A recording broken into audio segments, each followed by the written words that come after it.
From blood slides left at crime scenes to GPS devices abandoned at murder sites, Dexter Morgan walked away from dozens of catastrophic errors that should have ended his killing spree. Throughout 8 seasons, he came within seconds of exposure scores of times, yet somehow Miami Metro never connected the dots. But there's a crucial difference between the local detectives who investigated Dexter and the organization that has spent 5 decades perfecting the art of catching killers exactly like him. In this video, we're going to examine Dexter's most dangerous close calls and ask one critical question: would the FBI's behavioral analysis unit have let him walk away? The answer might surprise you, or it might confirm what you suspected all along. Let's dive into the first thing, which is the blood slide that should have ended everything: evidence handling versus the chain of custody protocols. When Maria LaGuerta discovered a blood slide at Travis Marshall's crime scene in season 6 finale, Dexter managed to avoid exposure through evidence tampering, manipulation, and ultimately Deborah's intervention. LaGuerta connected the slide to the Bay Harbor butcher pattern and pursued Dexter through season 7, culminating in the shipyard confrontation. She obtained phone records and warrants that placed both Dexter and Deborah at the Travis Marshall crime scene. She even arranged Hector Estrada's release from prison, using him as bait to catch Dexter in the act. In the season 7 finale, LaGuerta had Dexter cornered at a shipping yard, but Deborah shot her before she could expose him. Following LaGuerta's death, her theory lost momentum inside Miami Metro and the lead went cold. Dexter's survival hinged on 3 factors: LaGuerta conducting a lone wolf investigation, Miami Metro's willingness to dismiss her findings after her death, and the absence of proper evidence protocols. He planted counter evidence, manipulated witnesses, and ultimately relied on his sister killing a police captain to protect him. These tactics worked because LaGuerta operated without institutional backup, and because Miami Metro wanted to believe their colleague wasn't a serial killer. But here's a critical flaw: the FBI doesn't operate like this. The FBI's multi-layered evidence handling system and institutional oversight makes evidence tampering virtually impossible and ensure investigations continue regardless of individual agents. Federal evidence facilities employ layered physical security, access control, logging, and separation of duties. When physical evidence enters an FBI laboratory, it's photographed, cataloged, and processed by specialists who have no connection to the investigation. Processing the slide would reignite the Bay Harbor butcher's signature and force broader review, though CODIS would not identify Dexter unless his DNA or biological trace was on the slide itself. However, CODIS could connect unknowns across scenes, and the FBI's VICAP database cross-references details on thousands of violent crimes across the country, looking for patterns in victim types, geographic locations, and crime scene signatures. If the FBI had found that blood slide, Dexter's options would have evaporated immediately. Once evidence is logged into federal systems with audit trails and role separation, a single actor cannot secretly remove all traces of it. Most critically, even if LaGuerta had died under identical circumstances, the investigation wouldn't have died with her. The FBI assigns cases to teams, not individuals, and case documentation and digital work product are shared across teams and systems.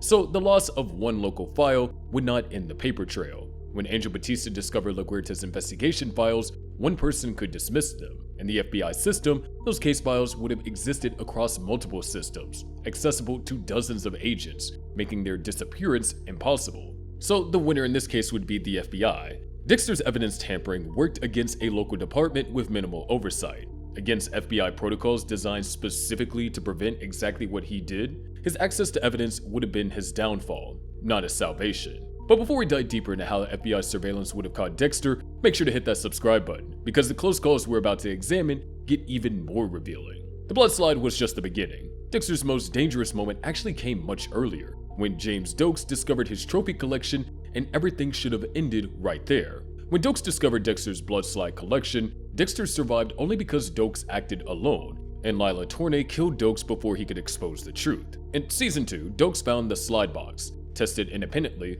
confronted Dexter, was held at the Everglades cabin, and Lila caused the explosion. Doakes had chosen to test the slides himself, rather than immediately alerting the FBI task force led by Special Agent Frank Lundy. This decision gave Dexter time to react. After their confrontation in the Everglades, where Doakes caught Dexter with dismembered remains, Dexter locked him in a cabin. Before Dexter could decide his next move, Lila found the cabin and killed Doakes by triggering a gas explosion. The explosion and surrounding circumstances drove Miami Metro to close the case on Doakes as the Bay Harbor butcher. Doakes' fatal error was going rogue. He had the smoking gun, physical evidence that could have ended Dexter's killing spree immediately. But his personal vendetta led him to operate outside of proper channels. This gave Dexter time to react, adapt, and ultimately survive. Doakes' solo operation meant no backup, no institutional support, and no failsafe if something went wrong. The FBI wouldn't have made Doakes' mistake. FBI investigation into serial killers involved multiple agents working simultaneously,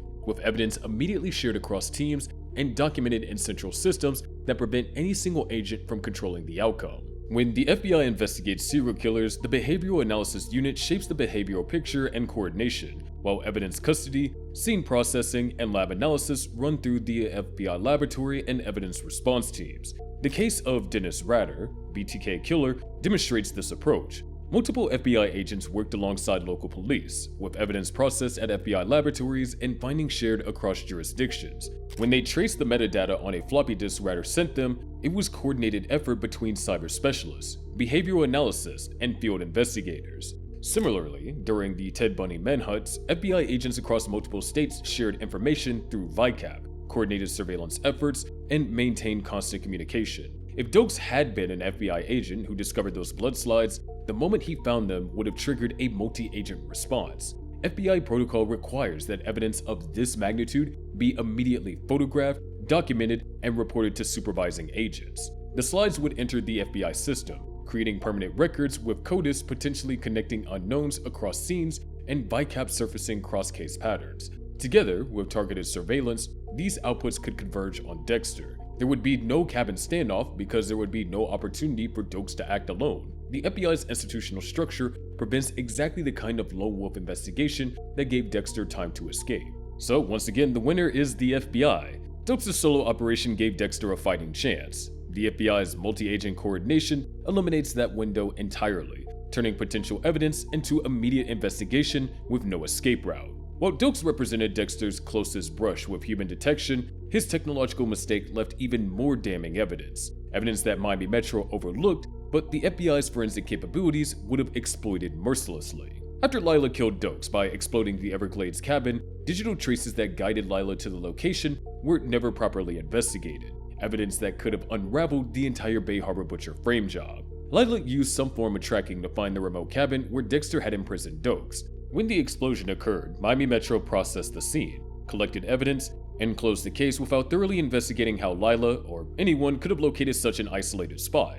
Digital traces that guided Lila to the cabin, such as phone or navigation logs, are exactly the kind of artifacts a federal scene team would extract and correlate. The chaotic nature of the explosion and the department's eagerness to close a high-profile case allowed crucial technological evidence to go unexamined. This represents one of Dexter's luckiest escapes. Miami Metro's crime scene investigation was rushed, focused on confirming Doakes as the Bay Harbor Butcher rather than scrutinizing every piece of evidence. Questions about how the cabin was located, whose technology might have been involved, and what digital footprints existed never got asked because Miami Metro saw what they wanted to see, a closed case. But FBI crime scene analysts don't close cases, they dissect them. FBI evidence response teams use systematic scene processing and forensic analysis protocols that would have identified and traced digital evidence within the investigation timeline. The FBI employs specialized evidence response teams trained in systematic scene processing. These teams photograph crime scenes comprehensively,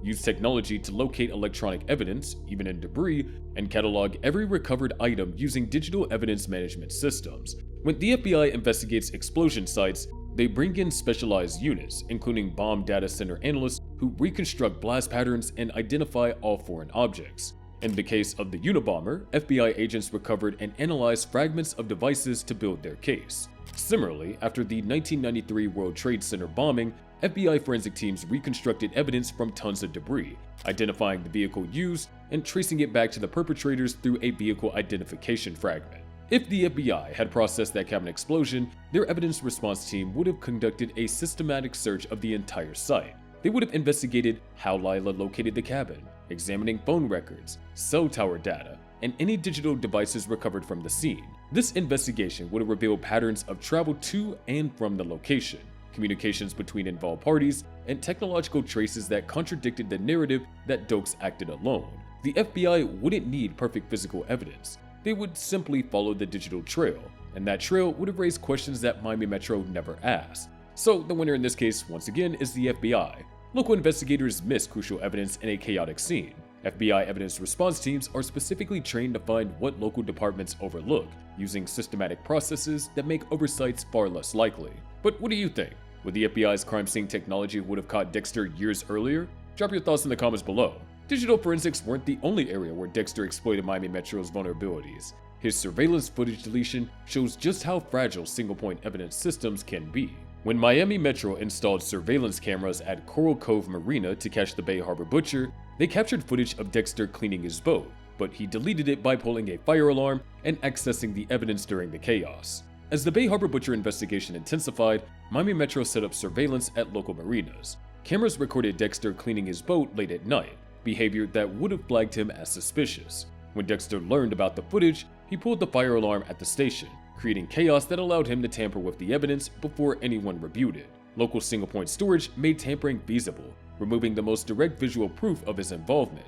Once again, Dexter survived through quick thinking and systemic weakness. The fire alarm distraction worked because the station lacked security protocols to prevent unauthorized evidence access during emergencies. Most critically, inadequate backup systems meant that once Dexter compromised the file, recovery became difficult or impossible. This vulnerability made evidence tampering not just possible, but relatively simple for someone with Dexter's access and knowledge. The FBI's surveillance infrastructure eliminates this vulnerability. FBI surveillance operations employ multiple layers of redundancy and automatic backup systems that make footage deletion by a single individual functionally impossible. FBI systems use redundant, audited storage and role-based access. Reviews are scheduled and logged across teams. Once evidence enters federal custody, access is controlled, audited, and distributed across systems that a single local actor cannot alter. High-value surveillance is typically reviewed on set schedules by multiple analysts, reducing any window for tampering. Additionally, FBI evidence management systems create automatic audit trails. Any attempts to access, modify, or delete surveillance footage generates alerts and logs. The FBI learned these lessons from past evidence tampering cases and built systems specifically designed to prevent internal corruption.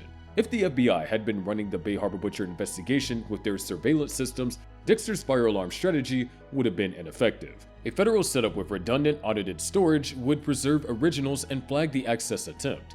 The moment he attempted to access the evidence system, his credentials would have been logged, creating a permanent record of his tampering attempt. More critically, federal protocols typically ensure that surveillance footage of this importance receives timely review, meaning analysts might have already flagged Dexter's behavior before he knew the cameras existed. The FBI's redundant systems don't just make evidence tampering difficult, they make it detectably futile, ensuring that anyone who tries leaves more evidence of their guilt. So once again, the winner here is the FBI.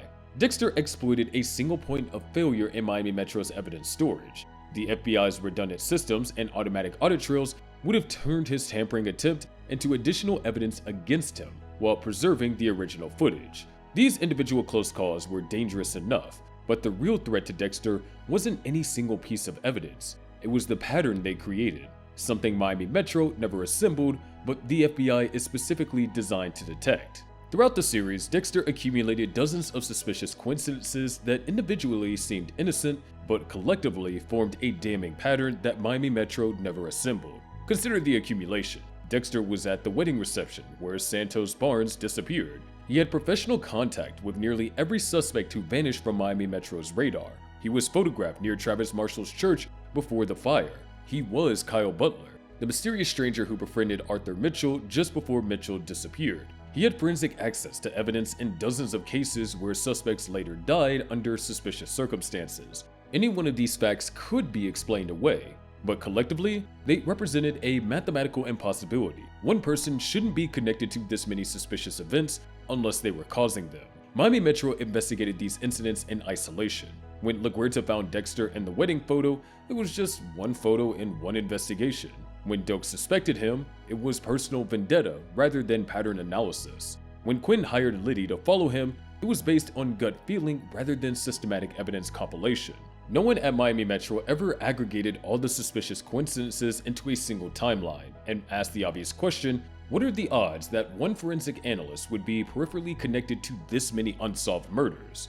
The FBI's VICAP system was built specifically to see what Miami Metro missed. The FBI's Violent Criminal Apprehension Program uses pattern recognition and cross-jurisdictional data analysis to identify connections that human investigators miss, potentially flagging suspects who appear in multiple investigations. VICAP, established in 1985, maintains detailed information on thousands of violent crimes across the United States. When investigators enter case details, VICAP compares them against every other case in the database, identifying similarities in method, victim type, geographic location, and timing. If Miami Metro fed consistent case details into VICAP and linked persons and locations, the system could surface cross-case patterns that humans miss. The system can identify when a person shows up in multiple investigations, even in peripheral roles. Additionally, the FBI uses link analysis software that visualizes connection between people, places, and events, revealing patterns that aren't obvious in isolated case files. If Miami Metro cases had been entered into VICAP with consistent data entry and cross-jurisdiction sharing,